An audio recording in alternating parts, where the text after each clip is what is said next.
Thank you for your participation to the event on celebrating India-Japan relationship, tax, tax regulations in India today. First, may I invite His Excellency Mr. Shibi George, Ambassador of India to Tokyo, in India to Japan, to make inaugural remarks.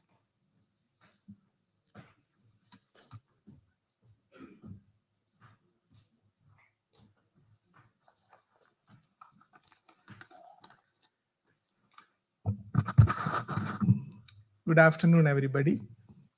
Sri Pawan Kulkarni, Chairman of Japan Chapter of Indian Chartered Accountants Association, Mr. Masaka Muira, partner of Deloitte Tohmatsu Tax Company, Mr. Nidadri Nag, founder Orion Advisors, distinguished guests, members of the Japanese business community, MSMEs, tax experts, and friends of India. It's a great honor to address you today when a lot of bright people join together to discuss some of the complex issues that we face in our India-Japan business engagement. Our countries have a long history of cooperation, both in political and business relationship. We are having this excellent relationship, but we sometimes, when we look at it, we know India is the fifth largest economy in the world, and Japan is the fourth largest economy in the world. We have a history of engagement between our two businesses for several decades.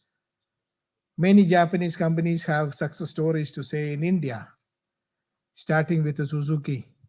Suzuki came to India as a small company, has grown into the largest automobile manufacturing company in India, now making in India, and for the world. There are so many success stories like that. Actually, there are 1,500 success stories. But when you look at India's economic growth of 8%, and which we plan to continue to grow for the next 20 years, at least in this 8%, and then exceed that, there is huge opportunities for Japanese businesses to grow with India. It's 1 billion opportunities. There are already 14 JITs in India, Japanese industrial townships. Things are looking very positive. Japan is addressing many of the issues that it faces on its economy, and India is an opportunity. Perhaps India is the opportunity because we have success stories. So there are some of the issues which we need to address. I agree with that. Sometimes I come across people who talk to me about these challenges, that challenges. Things have changed. Things indeed have changed. India's ranking in the ease of doing business has grown significantly. We have restructured our tax system. The GST system has made India a one tax system in the entire country. Of course, there are still challenges. So tax is always complicated. And I'm very happy that the team has come forward to organize this event. A lot of efforts has gone in to prepare for this event. So I congratulate and thank our participants today, the Japan chapter of Indian Chartered Accountants Association, whom I had the opportunity to meet a few occasions. And I thank them for taking this initiative. Another important area which we need to highlight is how India's digitization has helped connect today. It has again made it easy for, with the incentives like e-filing, e-invoicing, and introduction of the e-waybill system.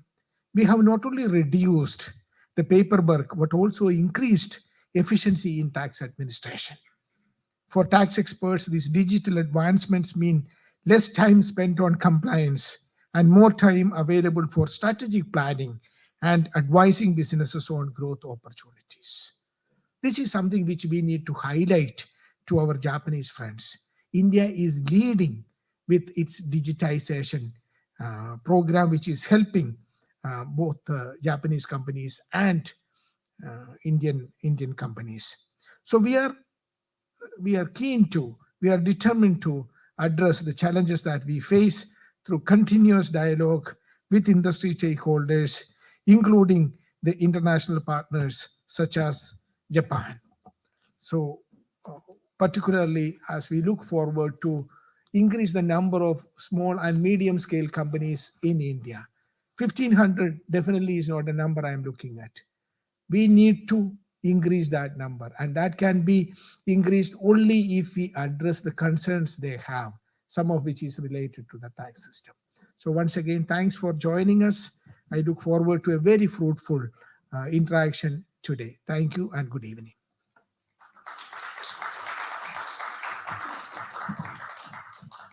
Thank you, sir, for the remarks. Next, I would like to request Mr. Pawan Kumar Kulkarni, Managing Director, Deloitte Thomas Tax Company and Chairman of Japan Chapter of ICAI, to make a remarks.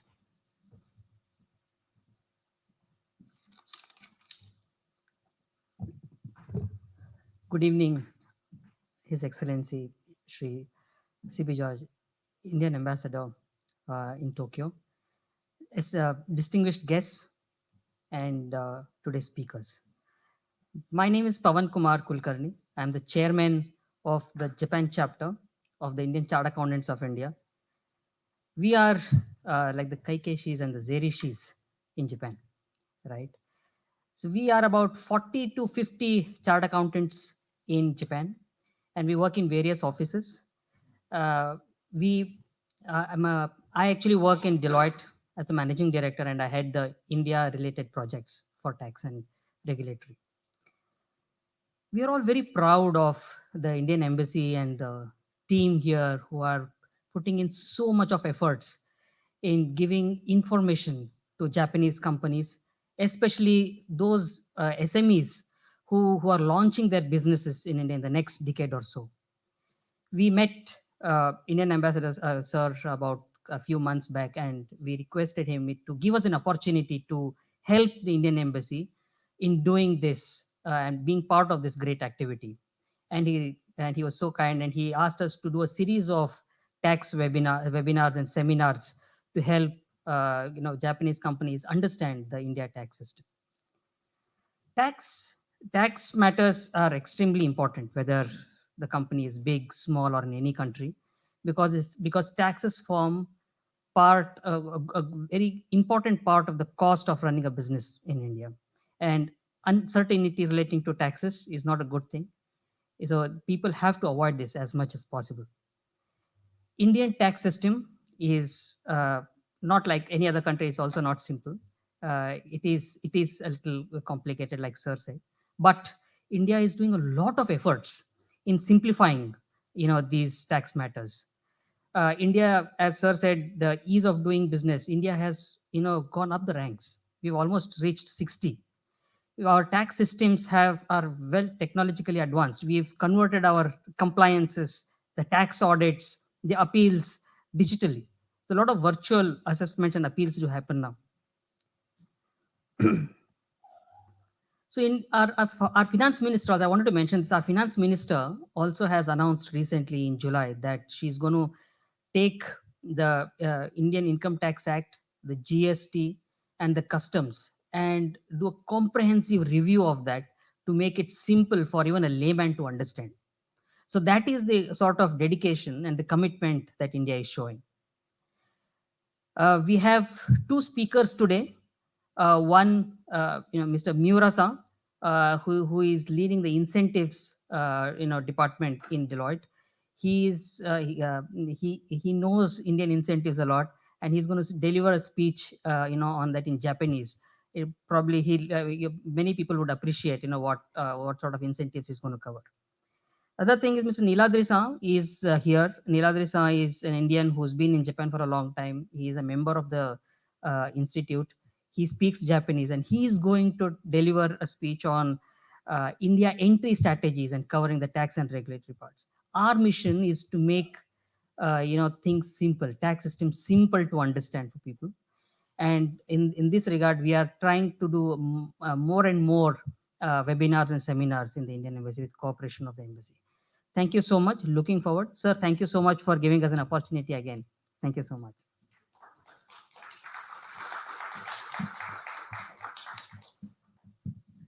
Thank you. Next, I would like to request Mr. Masaaki Miura, Partner, Incentives, Deloitte Thomas Tax Company, to make a presentation.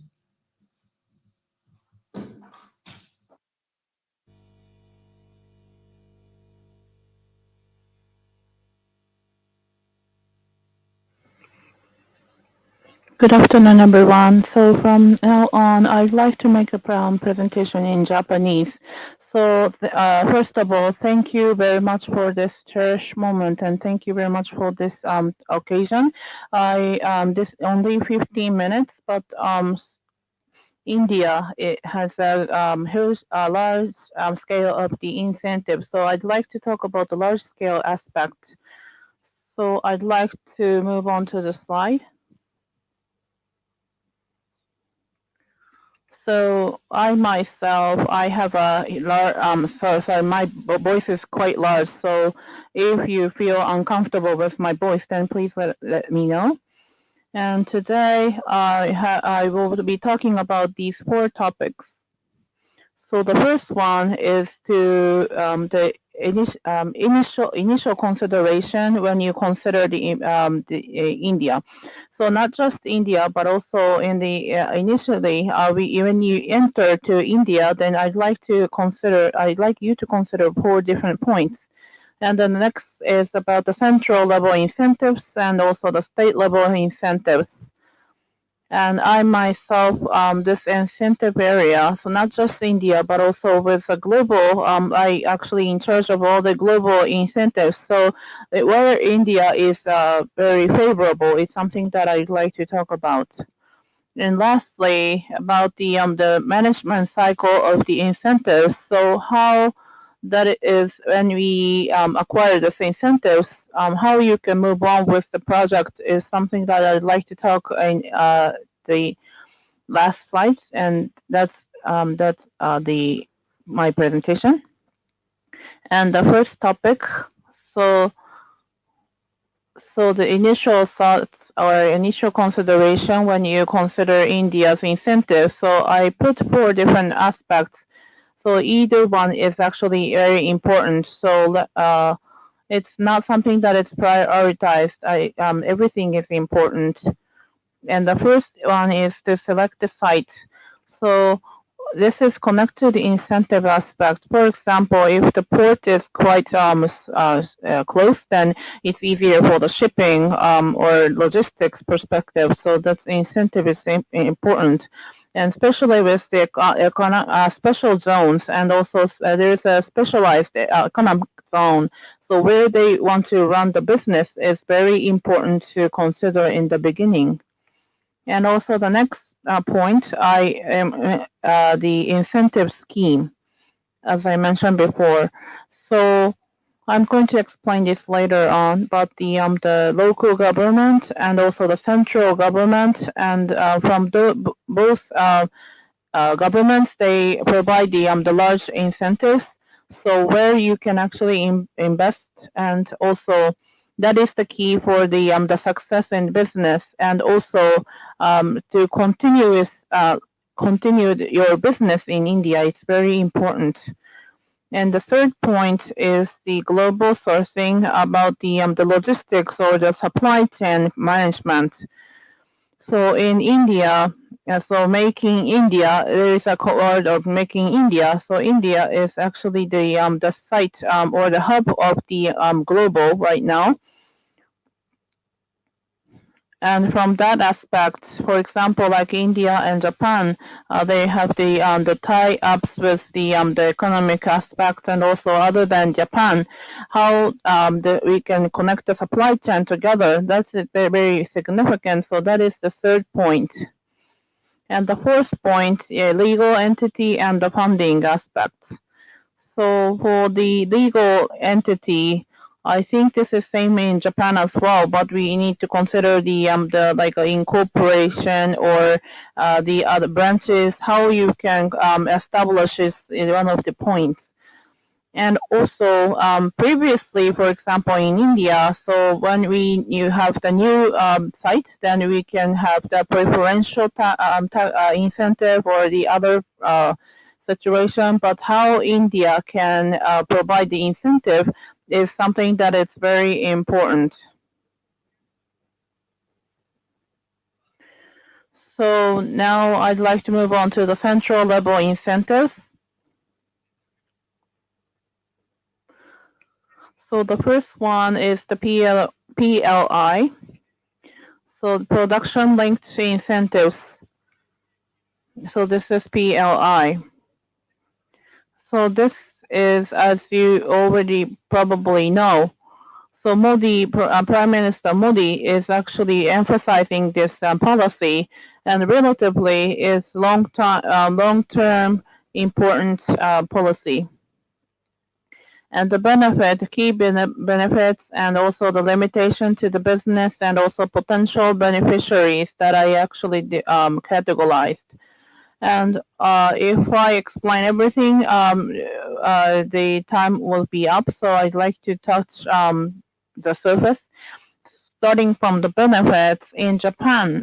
So with the incentives, it's very rare to have the incentives from the government, but in India, so the production volume and also the incremental of the production, like 2 to 15% of the incremental sales that can be received as the incentives.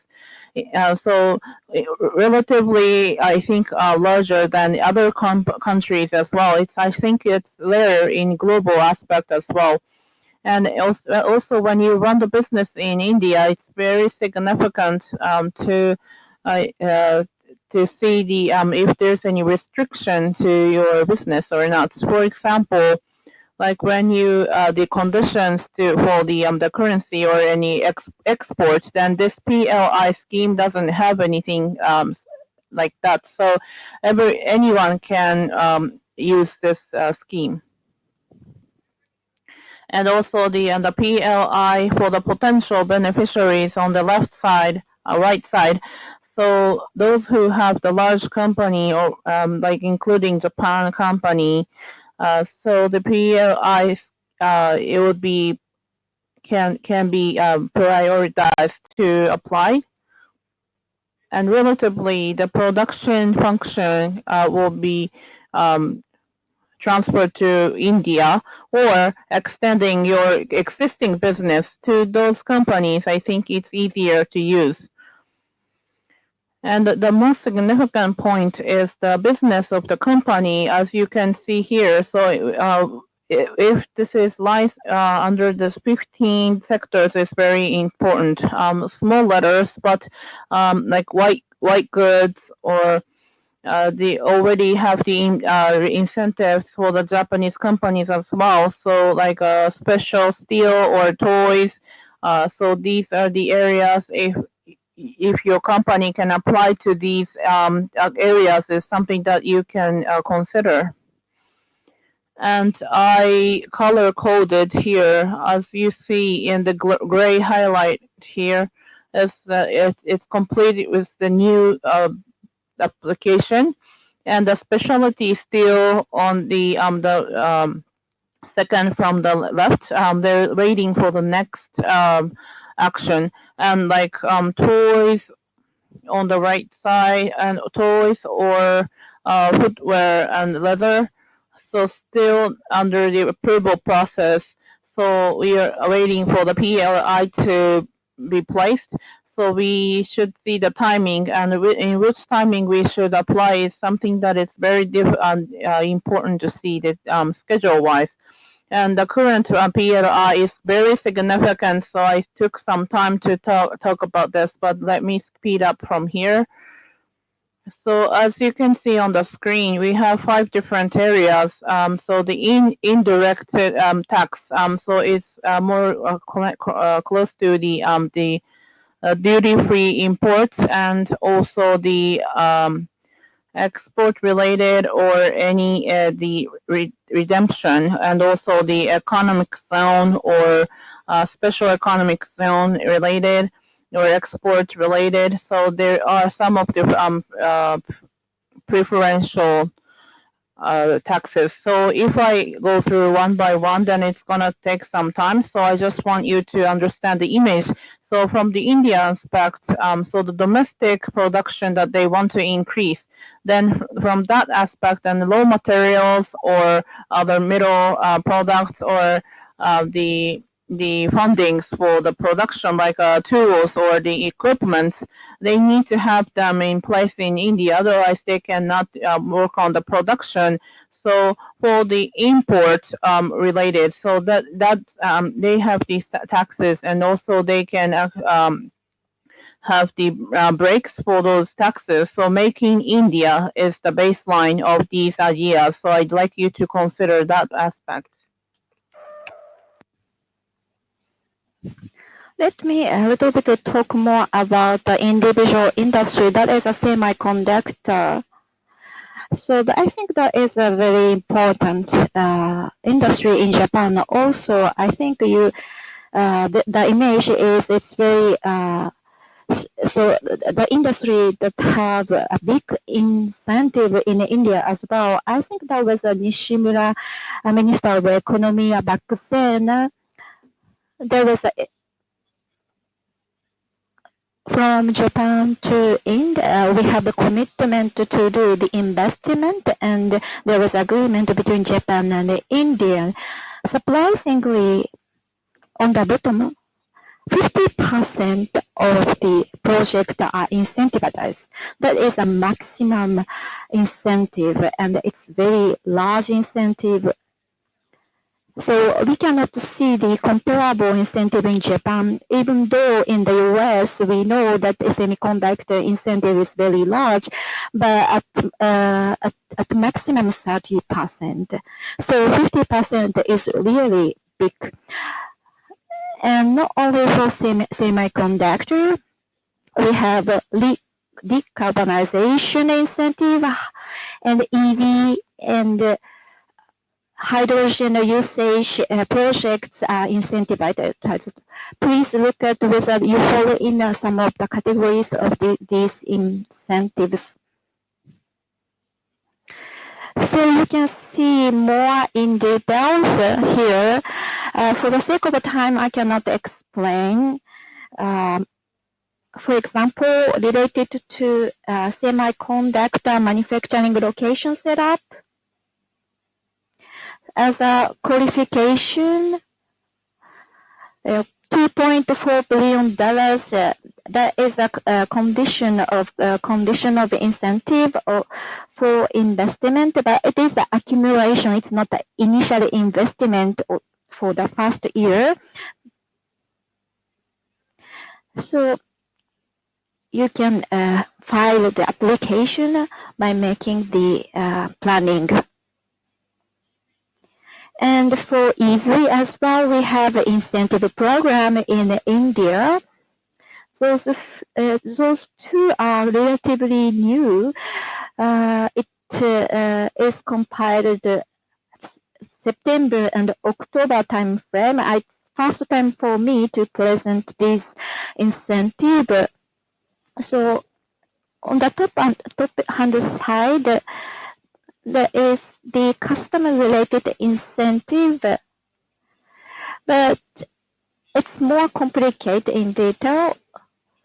So if you want to set up the EV manufacturing site in India and up until finished vehicle and sell inside India, and you want to get the demand from India, by importing EV from outside Japan, those companies,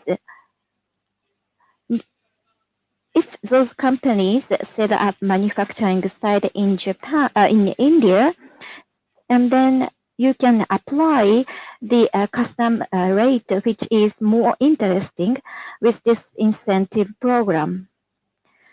So usually 70 to 100% of custom tax are applied, but it will be lowered to 15% by this incentive. And the PMM electric drive is, we have 1, 2, 3. the policy target. Depending on the demand, you can create the incentive, and also infrastructure, charging infrastructure installation when consumer purchase EV. In Japan as well, we have EV incentive. We can support, we can provide incentive to consumer, and also but charging infrastructure is important. So that is a comprehensive incentive scheme for EV. And from here, let's look at the state incentives, including communication negotiation. We will request incentive from states, so it's a little bit more complicated in depth, but I do not have enough time to discuss all of the things, so I will go through all overview. So you have fiscal incentive and non-fiscal incentive, right and left-hand side. Let's look at fiscal incentive. So GST, so reimbursement of GST or exemption or electricity duty and water charge concession. The capital subsidy, I think, is the most important incentive. And also the stamp duty, and if there will be the employment generation, there will be the subsidies for the employment generation. And not only you, but also support vendors and suppliers in terms of the incentive. Those are the examples of fiscal incentive. Let's look at non-fiscal incentive. In order to set up factories, you need to have factory like water, power supply. Especially in case of semiconductor, those utilities impact largely production activities. So with stability and with ineffective ways, those utility need to be provided. So that is the one of the key non-fiscal initiative, and also single window services. And I think that is a huge merit for the businesses. So we have a capital subsidy, GST reimbursement, and production-linked incentive by states. So I here state specific examples. As you can see on the bottom, you see the name of the states that come up with those initiatives. Outside of those states, I think incentive program is limited. So please be careful. And the GCC, Global Capability Center, maybe you are not familiar.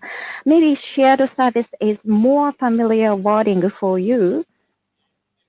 Like that, you set up a site in India to do the global operation. This kind of investment is also the target for incentive. So that's why I cite an example here that is a very hot topic recently.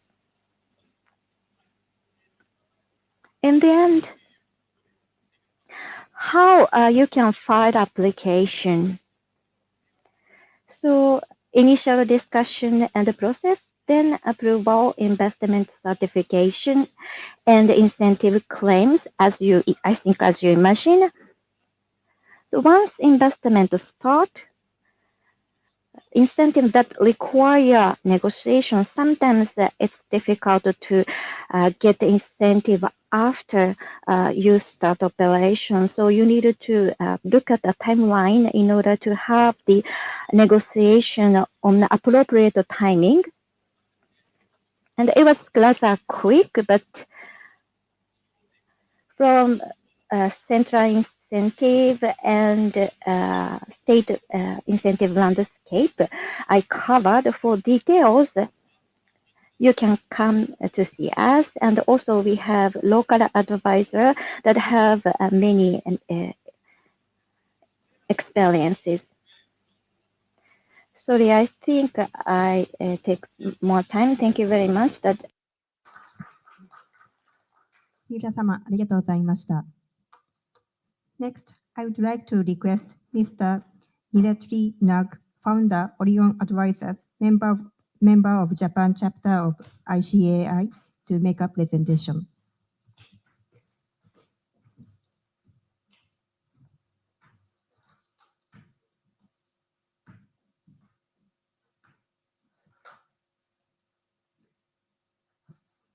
皆さん、こんにちは。ナグと申します。私の方ではですね、From myself, so those who think about entering India, I would like to explain not only taxation system, but also I want to share what are the steps as the overview. One is the business styles in Japan and how you can collect the funding, and also the taxation system in India. And then in the end, not only India alone, but you will do the M&A venture capital with the local entities. I would like to explain what are the characteristics of Japan in India. So first of all, after this, I'm going to talk about each types of the business. So I deep dive into a little bit of this details, but based on this slide, I would like to talk about the business type. And on the left-hand side, so as you can see, the corporate entity and how to set up the corporate entity. So legal entity base, and also on the right side is the setup on non-corporate entity, as you can see, like a association or a project office or other. So I'd like to talk about from the left-hand side. So first of all,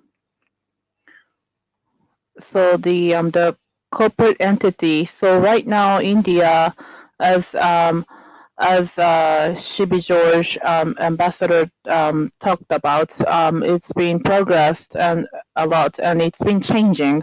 And in general, so to the external funding, it's 100% of the approval approved, and also some of the limitations are there. However, basically, it's almost 100% of the preferential perspective, and also and that is the corporate entity. And the next is the joint venture, and I'm going to explain this later on. But so the India and the local companies, and also the ratio of the share, like 50-50 or other majority or minor.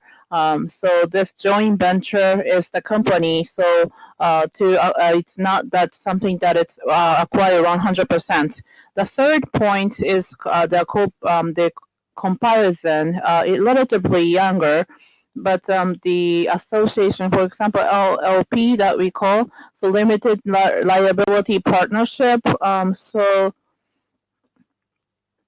So it's there's not just Japan, but also the other countries don't really have the LLP, but the local companies are using this LLP, and there are some of the benefits. And also on the right side, so first of all, this liaison office is the liaison office or seconded office. So in India, so when you are trying to consider how to tap into the Indian market, but still India is attractive. So if you want to take some time to do the investigation for the Indian market for 1 or 2 years, and then you want to make the decision after a couple of years of the consideration, in that case, then you can set up this liaison office to do the market research. And also on the right-hand side, there is a branch, and also the branch.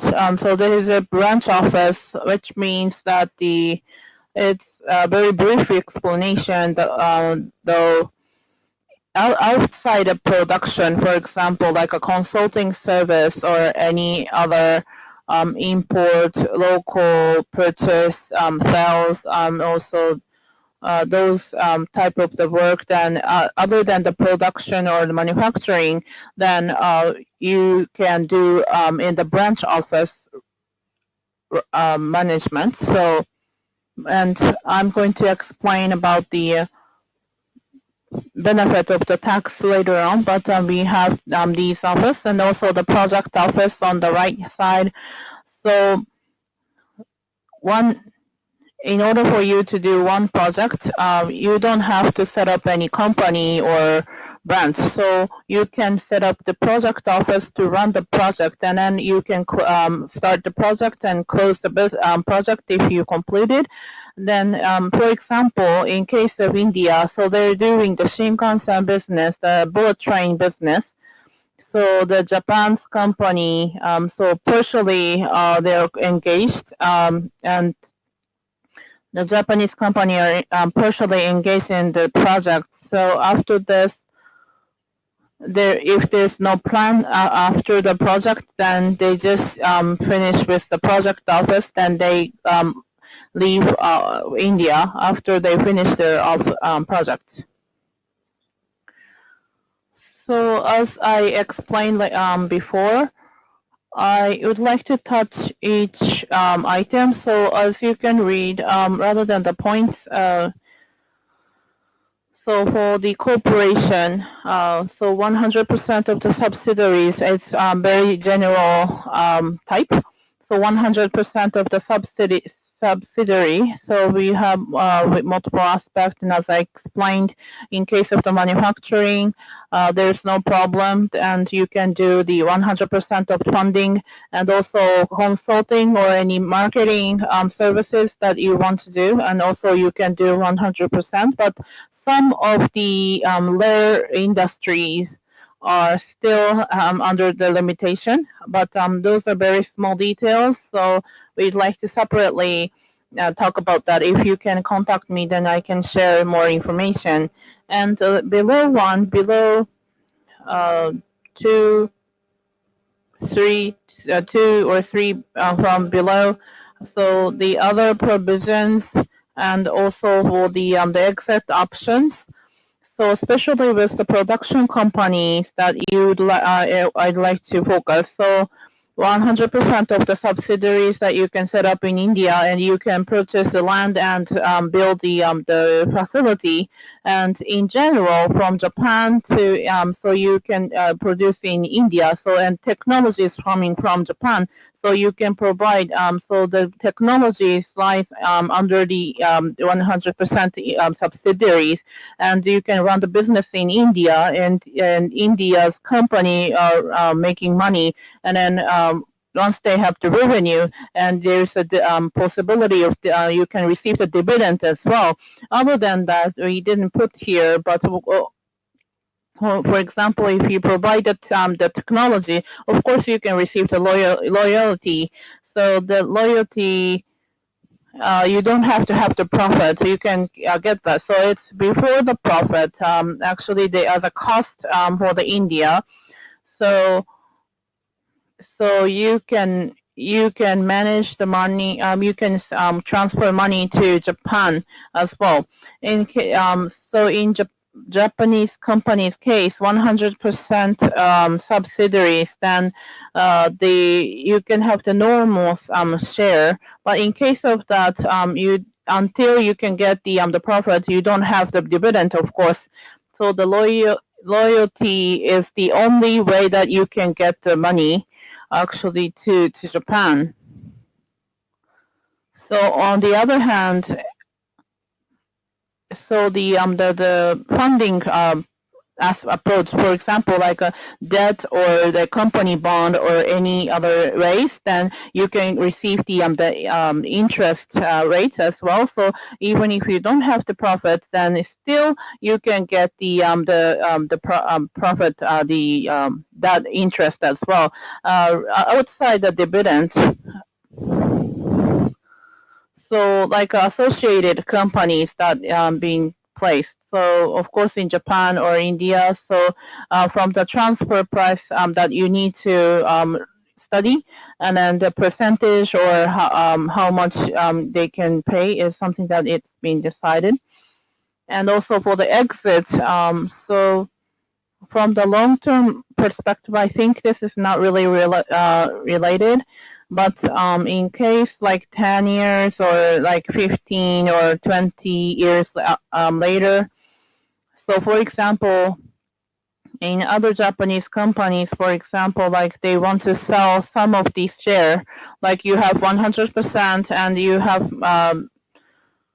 so the trade company of Japan want to purchase like 20%, for example. And in that case, then they capital, there's a capital gain from the value aspect. So the capital after you paying the capital, then we can do that percentage.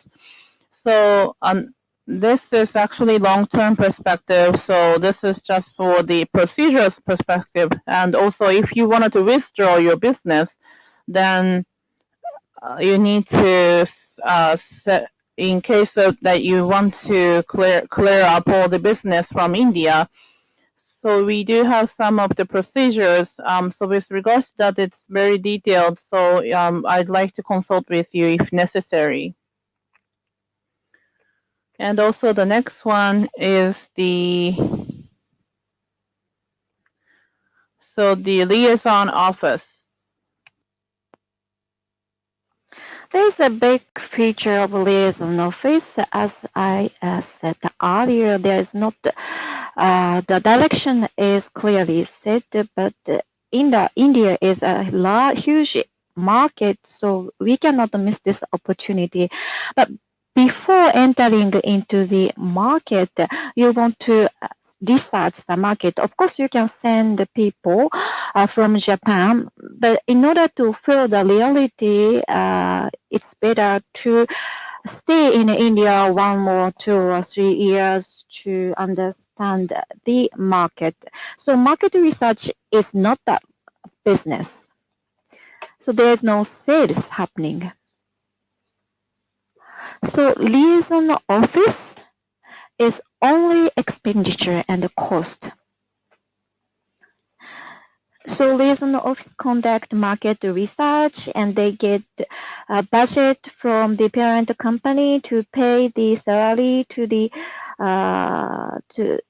to the staff in India, and also have to pay also the office rental, and there is no sales revenue. So on the paper, there is no revenue, but in the reality, what happens often is that the seconded employee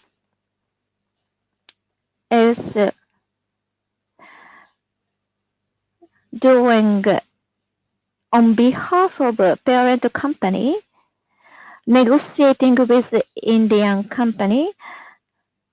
Of course, on the paper basis, the contract is between the parent company and the Indian company. But in between, in reality, the expatriate in India is doing a lot of activities as a bridge. But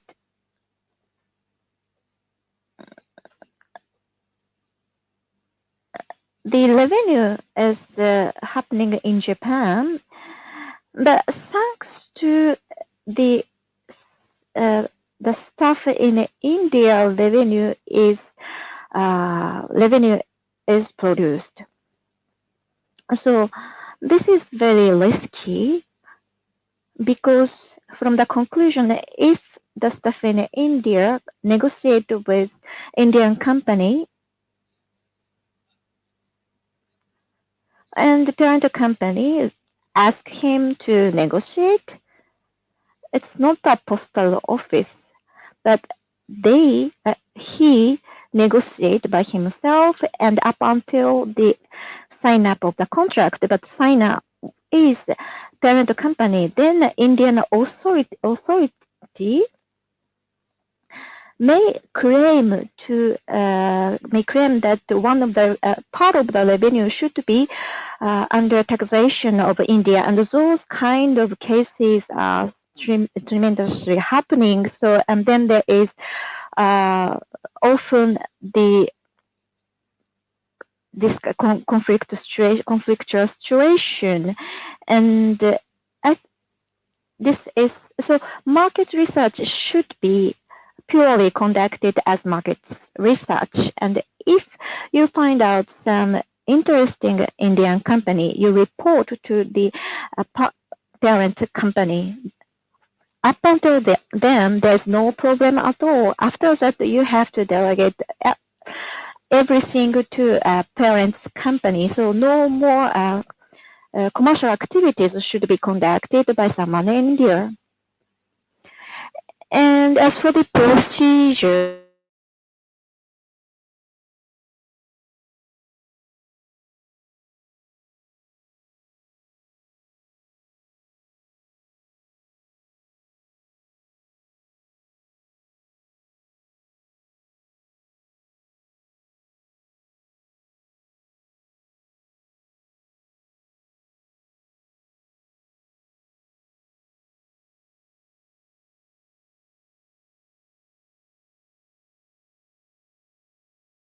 very close to the corporate entity, but they cannot produce or conduct manufacturing.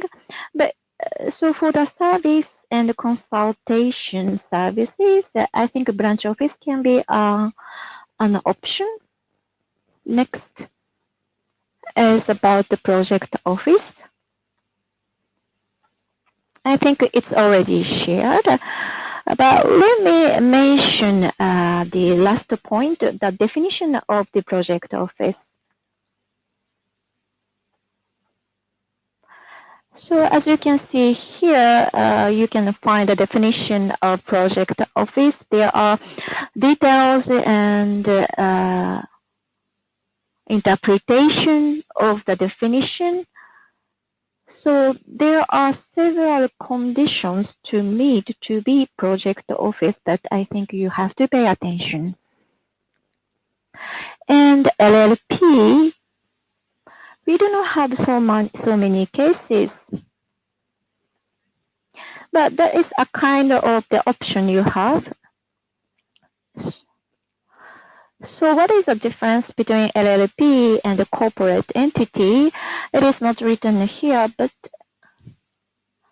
the local company in India are using LLP, but Japanese company and overseas company do not use so often LLP. It's rather rare. And next is about funding. And we have foreign direct investment and the loan.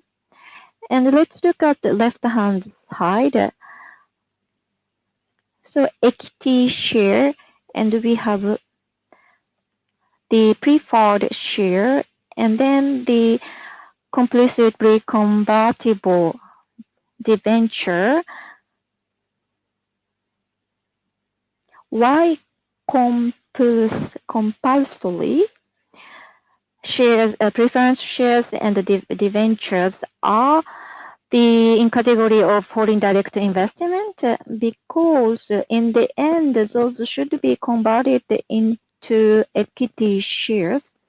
So it's not considered as debt.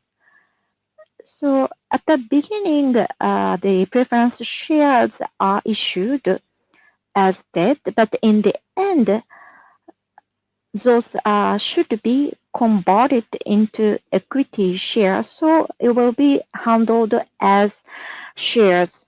And on the right hand side, this is the overseas loan. It is called as ECB in India, abbreviation of external commercial borrowing. So inside as a regulation of India, this is defined as overseas loan. The second and third optional convertible preferences shares, optionally convertible debentures. So in case of option, at the time of issuance, it is considered as debt because it's optional. As shareholder, you don't decide yet whether you will convert into equity or not.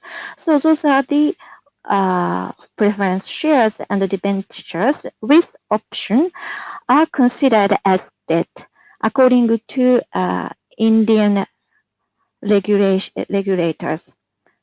So this is according to the foreign exchange policy of India. So the difference between compulsory, optionally, whether it is considered as shares or debt, is defined according to the Act of Foreign Exchange. Why that is important? You can see the comparison of metrics here. So I was talking about the FX Act. FDI here is foreign direct investment, and ECB is overseas loan. CCV is the investment, and then the three on the right hand side is loan. Ease of investment, as I said earlier, in case of manufacturers, 100% investment are allowed, so it's very easy. So if I consolidate the 2 points into one is the very overseas loan for manufacturer very easy, and the CCP, CCDs are the foreign investment. It's very easy. So with the ECB and old days, like ECB rules was really strict, but recently it's quite simple.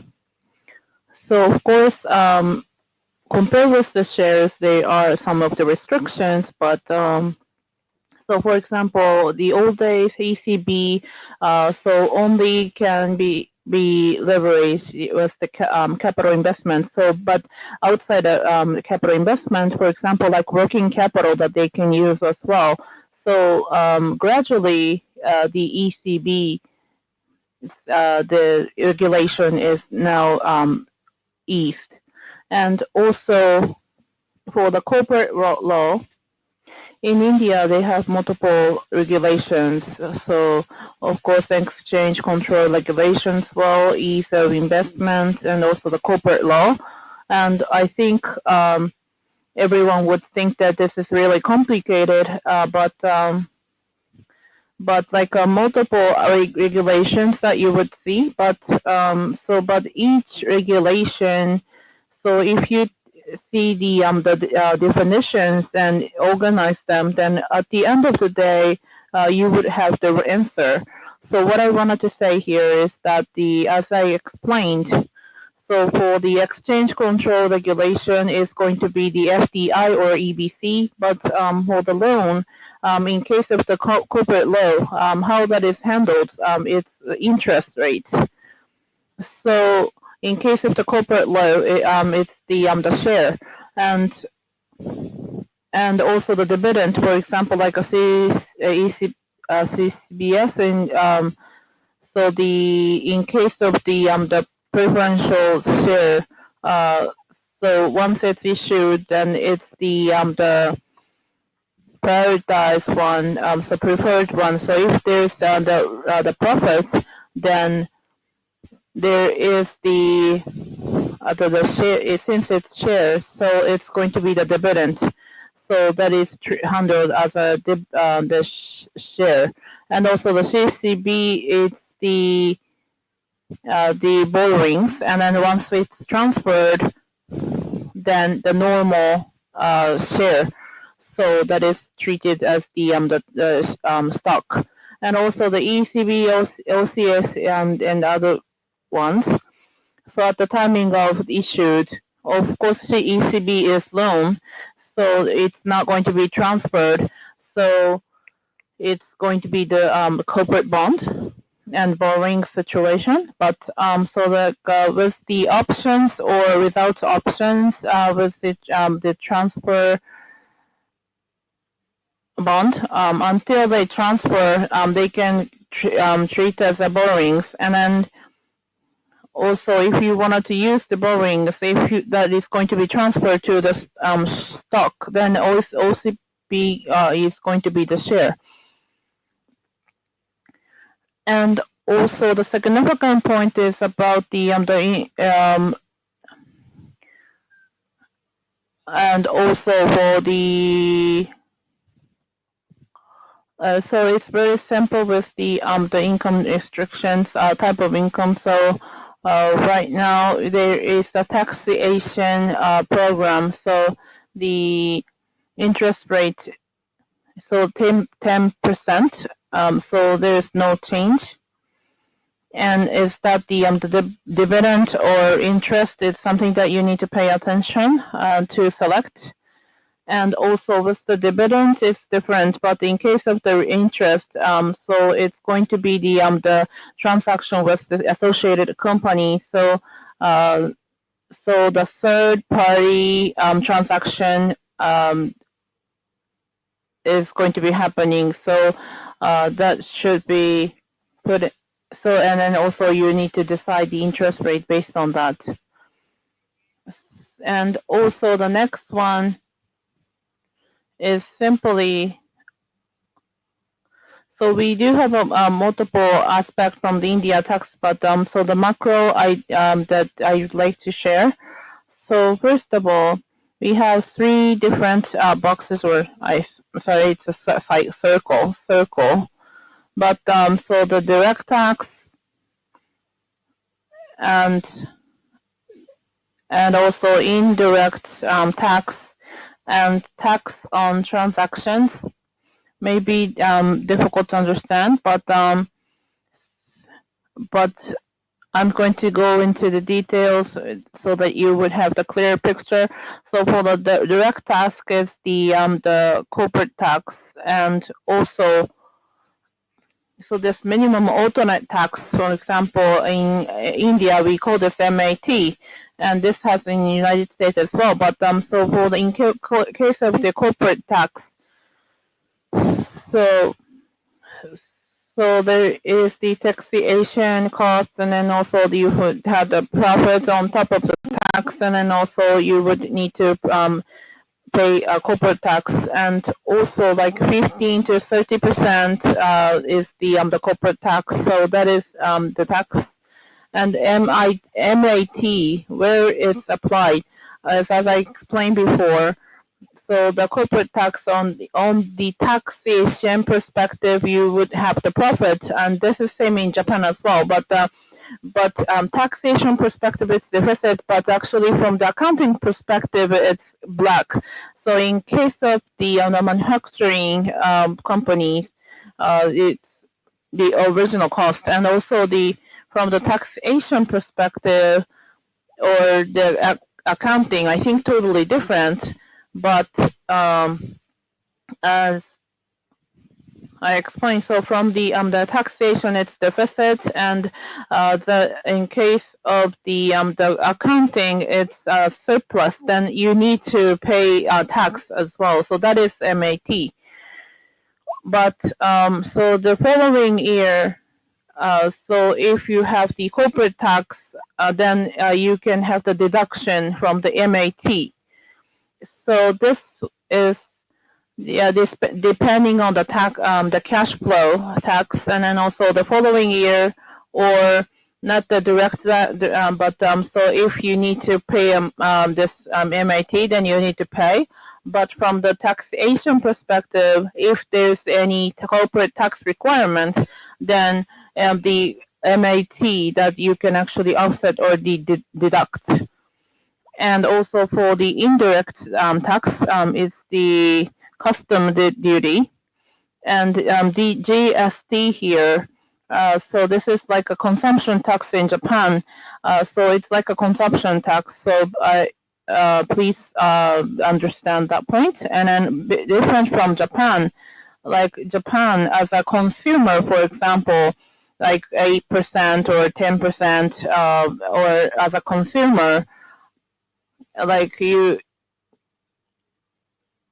so how the government is handling is something that it's unknown from the consumer perspective. But in India, it's totally different, categorized, and also they have multiple frameworks. So like there is 80% of the GST, and in that case, then state and the central like 50, like 9% to 9%. So from the consumer perspective, that you can see or transparent. So that is a significant difference. And as a concept-wise, like when you think about it's equivalent to the consumption tax. And also on the right upside, so this tax on transactions, like securities, is something that it's not really relates to the Japanese companies, but it's listed company that you need to have as a share in India. But the securities transaction tax, so especially with in case of the land or the buildings purchase or selling, and also there is the stamp duty. So it's actually the indirect tax. So it's the reason for why I put in this frame. So for the transaction itself that you actually have in the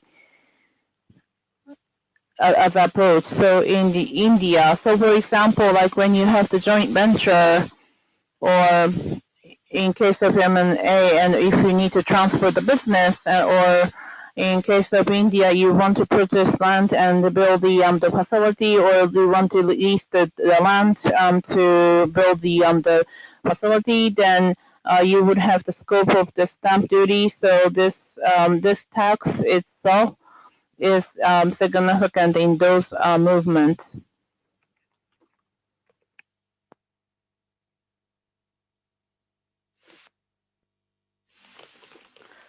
For the sake of time, I skip. So, so in the middle is a dual. So there is a difference between the central and the states, and it is visible. And then there is compliance in the end. In order to, so if you think about M&A or joint venture, first of all, M&A, joint venture, whether there is something special in India compared to Japan or the US?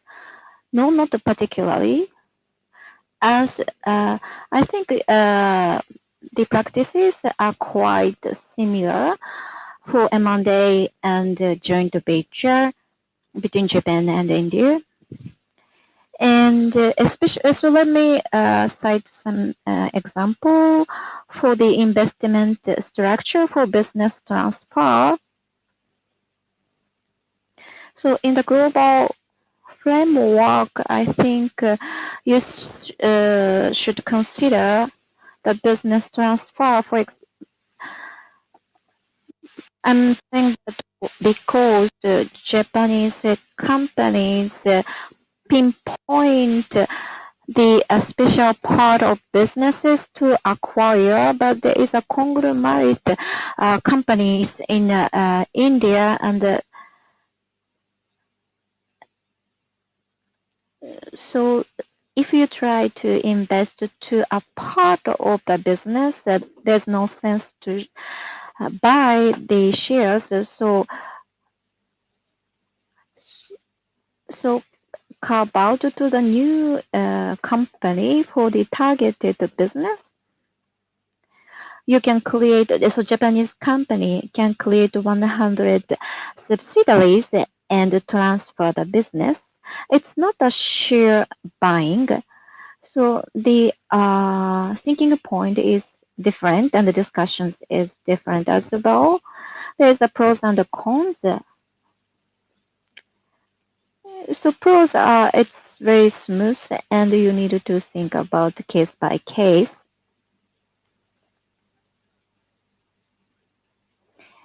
For the direct and all you have the holding companies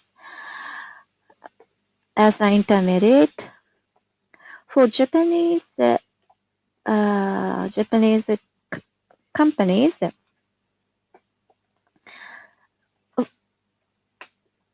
I did not see so much cases that the Japanese company are using holding company for this purpose. I think there are several reasons. When we have, there is an advantage of the intermediate holding company in terms of business, but also the taxation.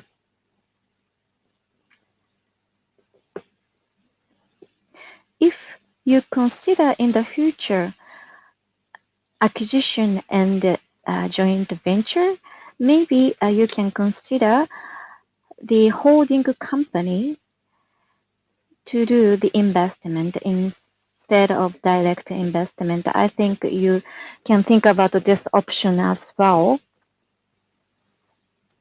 So the share of multiple, the pure asset, I think it's quite straightforward for price variation. And the second one is especially for the joint venture for Japanese businesses.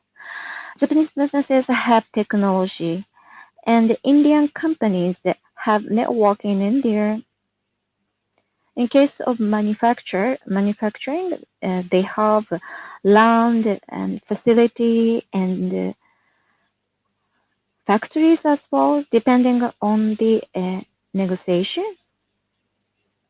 As option A is you pour cash mutually to set up joint venture, but often the case, of course, Japanese companies provide cash and license technology, but the strength of the Indian companies is the local market, and they have already land and plants, and it's a pity if you don't use that instead of then. So Indian company can provide their asset to joint venture and get shares of joint venture. Like by doing that, when Japanese company make investment, there is a value of those assets, and you need to evaluate those assets. So what does a percentage of the share you can have? I think it's really depending on the negotiation, but it's very important that you understand the values. Of course, Indian companies knows that value, but when it comes to Japanese company, whether they have the tangible knowledge about the value of the asset, such as facility or the land,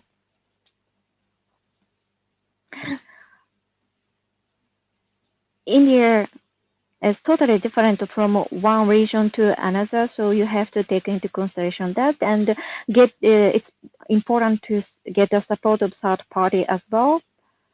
And in the end, we in India there are different systems and the regulation. I list up here. It's not an exclusive list, but for the M&A and the joint venture.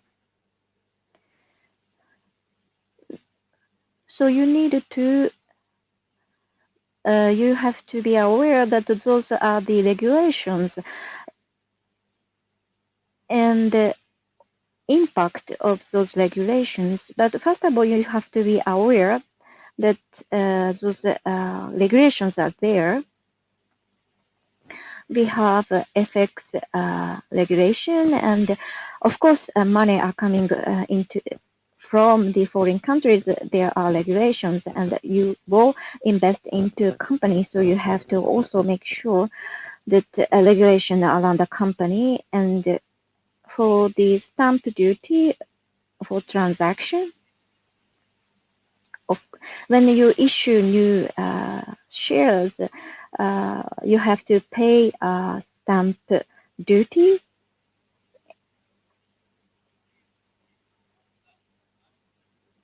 So first of all, it's important to understand there are regulations like this, and understand the contents one by one.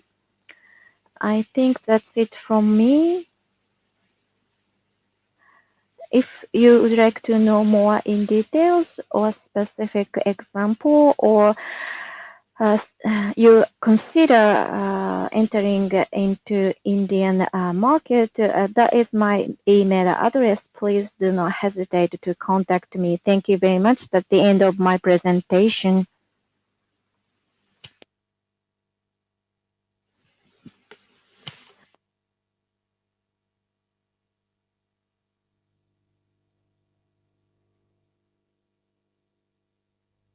Do you have any question? Please raise a hand if you have any question.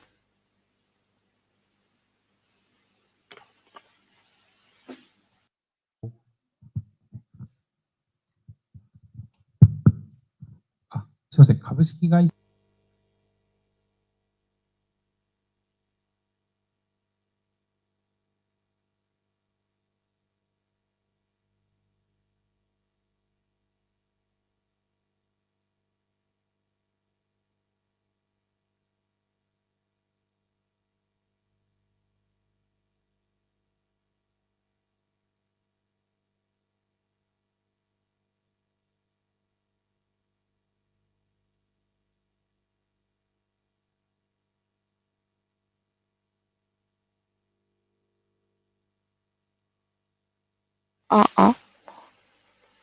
Is that the news?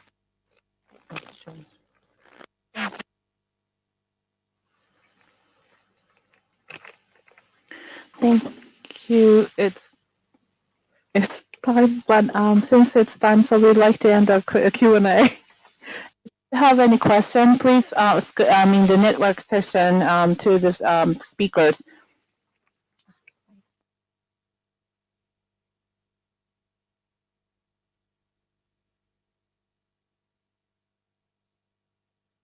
We'll conclude the event on celebrating India-Japan relationship, tax regulations in India today. Thank you very much for your participation today. 以上をもちまして、本日のイベントを終了とさせていただきたいと思います。皆様ご参加いただきましてありがとうございました。同時通訳レシーバーをお使いになった方は必ず受付までご返却お願いいたします。If you use the interpretation receiver, please be sure to return to the reception. Thank you very much. We will have a networking session with tea. Please join us. この後、お茶付きのネットワーキングセッションがございますので、ぜひご参加くださいませ。